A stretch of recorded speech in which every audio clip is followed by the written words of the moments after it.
오늘은 7월의 마지막 날입니다. 오늘도 새벽 예배 오신 여러분들을 우리 주님의 이름으로 환영합니다. 같이 기도합니다. 하나님, 좋은 날을 또 주십니다. 이 아침에 하나님을 만나니 얼마나 감사한지 모릅니다. 말씀으로 만나는 하나님, 우리 눈에 형상으로 보이지 않아도 말씀으로 우리에게 오늘 하루를 인도해 주시고 당신이 우리를 얼마나 사랑하시는지를 말씀해 주실 것을 기대하고, 우린 이 예배를 통해서 하나님에 대한 우리의 사랑에 대한 우리 자신의 고백과 확증이 있기를 원합니다. 함께하여 주옵소서.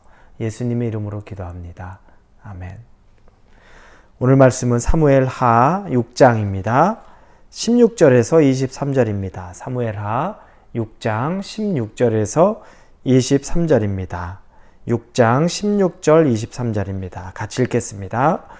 여호와의 궤가 다윗 성으로 들어올 때 사울의 딸 미갈이 창으로 내려보다가 다윗 왕이 여호와 앞에서 뛰놀며 춤추는 것을 보고 심중에 그를 업신여기니라. 여호와의 궤를 메고 들어가서 다윗이 그것을 위하여 친 장막 가운데 그 준비한 자리에 그것을 두매 다윗이 번제와 화목제를 여호와 앞에 드리니라.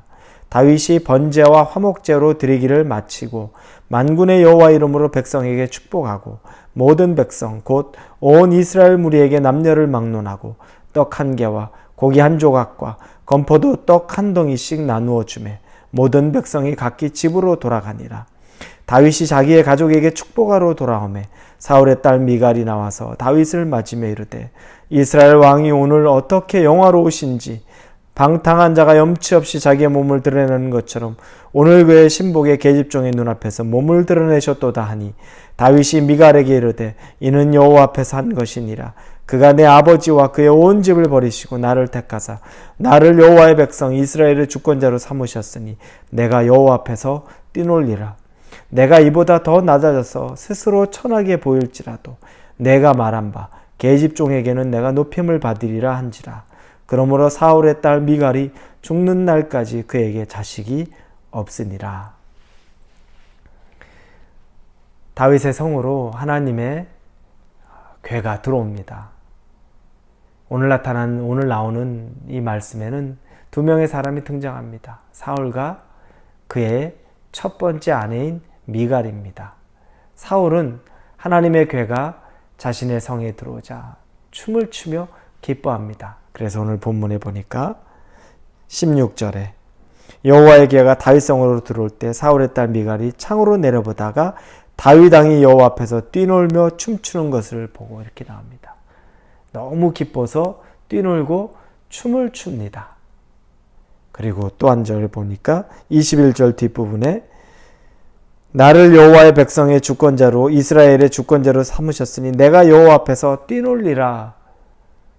나는 너무너무 기쁘다. 하나님이 나와 함께 하시고 나를 이스라엘 백성의 주권자로 세우셨으니 나는 너무너무 기뻐서 춤을 출 수밖에 없다. 이렇게 이야기하고 춤을 춥니다. 그리고 사울은 기쁨에 겨워서 그 기쁨을 온 백성에게도 복을 나누어 주고 싶어 합니다. 그래서 본문에 보니까 17, 18절에 보니까 다윗이 17절 뒷부분에 번제와 화목제를 여호와 앞에 드리니라. 다윗이 번제와 화목제를 드리기를 마치고 만군의 여호와의 이름으로 백성에게 축복하고 모든 백성 온 이스라엘 무리에게 남녀를 막론하고 떡 한 개와 고기 한 조각과 건포도 떡 한 덩이씩 나누어 주매 모든 백성이 각기 집으로 돌아가니라. 지금 우리는 코로나 바이러스로 상황이 어려워져서 전 국민에게 재난지원금 같은 것을 이렇게 나눠주는 것을 봅니다.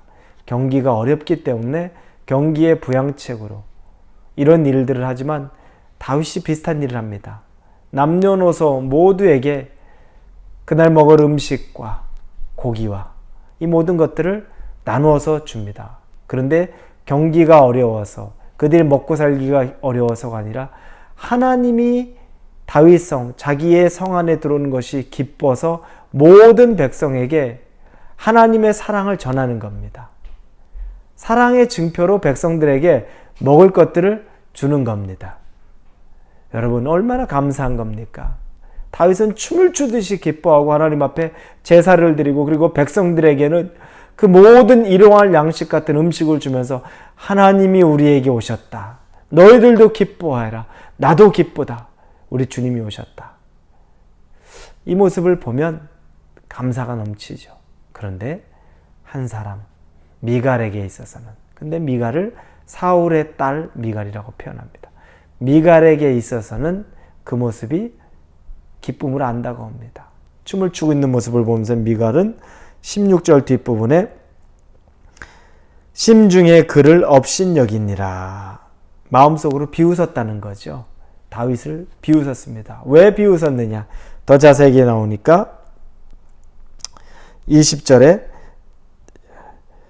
다윗이 자기의 가족에게 축복하러 돌아오매 사울의 딸 미갈이 나와서 다윗을 맞으며 이르되 이스라엘 왕이 오늘 어떻게 영화로우신지 방탕한 자가 염치 없이 자기 몸을 드러내는 것처럼 오늘 그의 신복의 계집종의 눈앞에서 몸을 드러내셨도다.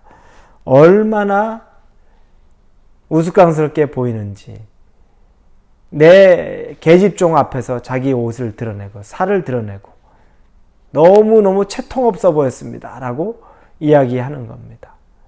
미갈은 왜 그랬을까요? 다른 백성은 다 기뻐했는데 미갈은 여호와의 괴가 들어옴에도 불구하고 왜 여호와의 괴가 보이지 않고 다윗의 그런 모습이 경망스럽게만 보였던 걸까요? 미갈은 사실은 상처가 있죠. 왜 그렇습니까? 아버지 사울과 그의 오빠들이 죽었죠. 형제간들이 다 죽었습니다. 그리고 그 집안의 왕위가 비록 자기의 남편이긴 했지만 다윗에게 넘어갑니다. 그런데 사울은 또 어땠습니까? 미갈을 처음에 다윗에게 주었지만 다윗이 자기를 피해 도망가자 자기 딸 미갈을 다른 사람에게 다시 시집 보냅니다. 그리고 미갈은 그곳에서 잘 살았어요. 그런데 다윗이 이제 자기의 왕권을 되찾고 난 다음에 아브넬, 사울의 군대 장관이었죠. 그에게 말하기를 내가 블레셋 사람들 100명의 포피를 주고 산 사울의 딸 미갈을 나에게 데려와라. 왜냐하면 치욕스러웠던 거예요. 자기의 첫 번째 아내인데 자기의 첫 번째 아내를 자기가 빼앗겨서 누군 다른 사람에게 아내로 가 있는 게 치욕스럽고 싫은 겁니다. 그래서 그를 데려오라고 말합니다. 그래서 미갈은 어떻게 보면 강제 이별을 또 했어요. 근데 그 미갈의 그 당시의 남편은 미갈을 쫓아오면서 울며불며 미갈을 쫓아옵니다. 그러니까 둘의 관계는 굉장히 사랑의 관계였던 것 같아요. 미갈도 그 남자를 사랑했고 그 남자도 미갈을 사랑했고 온전한 가족을 이루며 살았던 것 같아요. 그런데 거기서 또 헤어지고 다윗에게 왔습니다. 다윗은 자기 아버지가 죽고 형제가 죽고 그 왕위를 새롭게 자기 모든 가문의 것이 이제 다윗에게로 간 것. 흔쾌하지 않습니다. 마음에 상처가 있고 어떻게 보면 냉소와 분노가 있는 겁니다. 그러다 보니까 미갈은 여호와가 들어오시는 것이 기쁜 것보다 자기의 이 안에 있는 냉소와 자기 이 안에 있는 분노와 자기 이 안에 있는 뭔가 원한들이 표출이 됩니다. 하나님은 보이지 않고 자기 남편이지만 다윗의 모습이 우스꽝스럽고 채통없어 보이고 마음에 들지 않는 겁니다. 이 모습, 왜 그 미갈이 그랬는지를 상상할 수 있는 게 그 얘기로 미갈이 다윗에게 비웃음을 얘기하자 다윗이 이렇게 이야기합니다. 21절에 다윗이 미갈에게 이르되 이는 여호와 앞에서 한 것이니라. 내가 이렇게 한 건 하나님 앞에서 한 거야. 그래요. 맞아요. 그 다음에 그가 내 아버지와 그의 온 집을 버리시고 나를 택하사 나를 여호와의 백성 이스라엘의 주권자로 삼으셨으니 내가 여호와 앞에서 뛰놀리라. 미갈에게 가슴 아픈 얘기를 하죠. 네가 나한테 나를 비웃어서 얘기하는데 그래, 그럼 내가 너 가슴 아프게 얘기 좀 해볼게. 네 집안에 내 아버지와 네 집안에게 있는 모든 왕위를 다 빼앗아서 나에게 줬다. 나를 왕 주권자로 삼으셨다. 그러니 내가 뛰놀지 않을 수 있겠냐? 미갈의 가슴에 어떻게 보면 비수를 꽂는 것 같은 말을 합니다. 왜 이렇게 얘기를 했을까요? 그 전에 미갈이 늘 냉소했던 거죠. 다윗에게 있어서 시니컬하고 뭔가 원한이 있는 마음, 뭔가 이 부글부글한 마음을 보고서, 그런데 하나님의 괴가 들어옴에도 불구하고 이런 냉소적인 모습을 보이자 하나님 앞에서 나는 언제든지 이럴 수 있다. 나는 기쁘다. 네 집안에 있는 모든 것을 뺏어서 나를 세우셨으니 기쁘다. 그리고 다윗의 자존감이 얼마나 높은지 22절에 내가 이보다 더 낮아져서 스스로 천하게 보일지라도 네가 말한 바 계집종에게는 내가 높임을 받으리라. 네가 아무리 그렇게 얘기해도 네 계집종들은 나를 우러러볼 것이다. 난 하나도 문제없다. 자신 있다. 이 얘기를 합니다. 저는 다윗이 하나님을 기뻐하는 모습도 너무너무 기쁘지만 이 미갈의 모습을 보면서는 마음 안에 상처를 가지고 있는 사람, 원한을 가지고 있는 사람, 냉소를 가지고 있는 사람이 얼마나 크게 또 그것이 자기 자신에게 해가 되는지를 볼 때 우리 삶에도 이 모습은 꼭 보기를 원합니다. 혹시 마음에, 내 현실에 냉소와 원한과 분함이 있습니까? 그런데 이건 하나님에게 기쁨이 안 됩니다. 하나님이 들어오시는 것도, 하나님의 언약궤가 오는 것도 기쁘지 않은 거죠. 그건 누구 손해입니까? 다윗 손해입니까? 아니요. 미갈 그 자신의 손해입니다. 오늘 본 마지막 23절에 보니 그러므로 사울의 딸 미갈이 죽는 날까지 그에게 자식이 없느니라. 즉, 이 일로 인해서 미갈은 자식 없는 삶으로, 자식 못 낳는 아내로, 여자로 생을 마감하게 나온다는 거죠. 얼마나 비참합니까? 이 미갈에게도, 미갈을 통해서 다윗의 씨가 나올 수 있었을 텐데 본인이 하나님 안에서 정리해야지 못했던 것, 본인이 하나님 안에 품었던 그 분노와 원한과 상처들, 이걸 해결하지 못하자 자기의 삶이 비참해졌습니다. 여러분, 오늘 하루를 사시면서 내 안에 있는 상처는 다른 사람을 힘들게도 하지만 다른 사람을 힘들고 다른 사람을 찌르는 것보다 더 중요한 문제는 내 인생 자체를 찌르고 내 인생 자체를 괴롭게 만든다는 겁니다. 내가 받은 상처, 내가 입은 어려움 때문에 내가 그걸 계속 가지고 살아가면 나 때문에 다른 사람도 피곤해지고 힘들지만 그건 아무 상관없어요. 자아상이 건강한 사람이면 그런 말을 해도 그냥 상처받지 않고 넘어갈 수 있어요.